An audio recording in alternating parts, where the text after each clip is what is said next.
માનું છું આટલી મોટી સંખ્યામાં આટલા બધા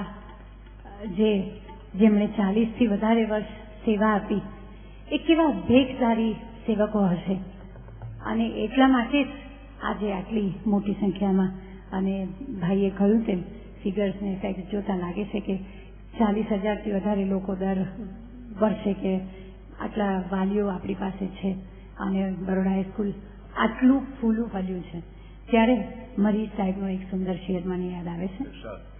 મોટા કદી નાનાઓનું ધોરણ ન બને, મોટા કદી નાનાઓનું ધોરણ ન બને, સૂરજ જે બની જાય તે દર્પણ ન બને. મોટા કદી નાનાઓનું ધોરણ ન બને અને સૂરજ જે બની જાય તે દર્પણ ન બને. સંકળાય સરિતા તો બની જાય ઝરણ, સંકળાય સરિતા તો બની જાય ઝરણ, દરિયો ઘટી જાય તો કંઈ પણ ન બને.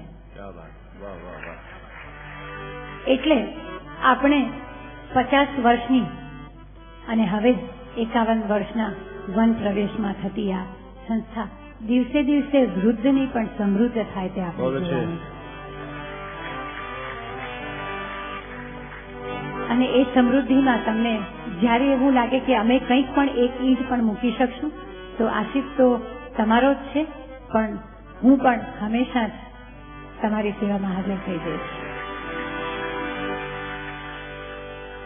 અને નિહુલભાઈ લખે છે કે કલરવોના ઘર સમૂહ કલબલતું આંગણ સાંભળે, કલરવોના ઘર સમૂહ કલબલતું આંગણ સાંભળે અને સાવ લીલું છમ હજી બચપણ સાંભળે. તો એ બચપણની વાત લઈને આવે છે રમેશ પારેખનું ગીત.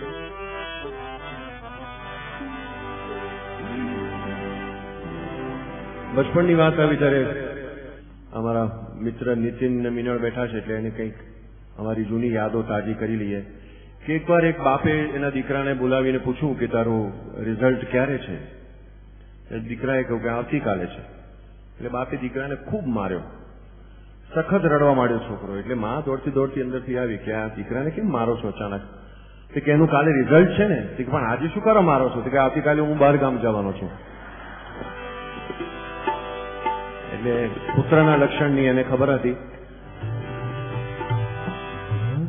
નાના છોકરાઓના સાયકોલોજી ઉપર જોવા જેવી છે. એક નાનો છોકરો અરીસાની સામે આંખ બંધ કરીને ઉભો હતો. એ થોડી વાર અવાજ ના આવ્યો એટલે માં જોવા આવી કે આ નાનો છોકરો આ ક્યાં ગયો, શું કરે છે, કેમ શાંત છે? તો અરીસાની સામે આંખ બંધ કરીને ઉભો હતો. તો પૂછ્યું કે શું કરે છે? તો હું જોઉં છું, હું ઊંઘતો હોઉં ત્યારે કેવો લાગુ. બે નાના બાળકો